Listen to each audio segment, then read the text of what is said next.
Lost Soul-Aside, Devil May Cry-inspired JRPG Lost Soul-Aside is now launching on August 29th.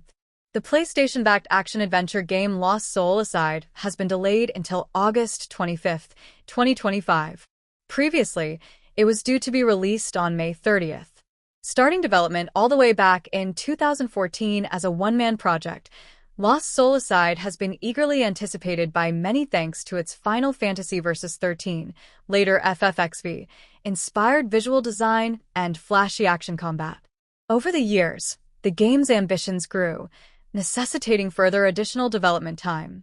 Though finally announced to be launching this May, the game has gotten a bit of a last-minute delay, now arriving in August instead. Ultizero Games, the studio behind the project, says it needs additional time to polish the game. At launch, the game will be available on PlayStation 5 and PC. No Xbox version of the game is planned. Lost Soul-Aside was locked in for a May 30th release date. It was only a few months ago that we had the newest gameplay trailer, and a PS5 and PC pre-order trailer was released on February 12th.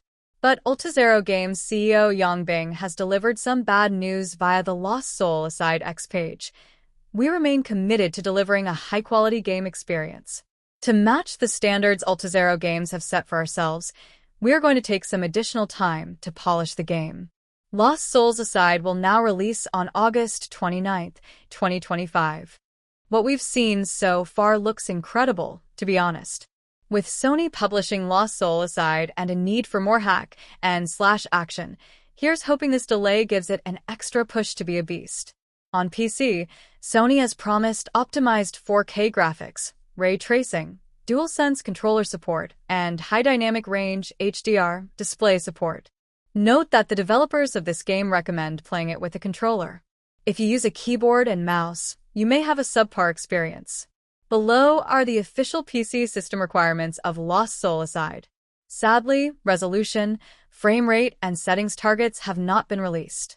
This limits the usefulness of the information below. Note that this game has higher CPU and GPU hardware requirements when ray tracing is enabled.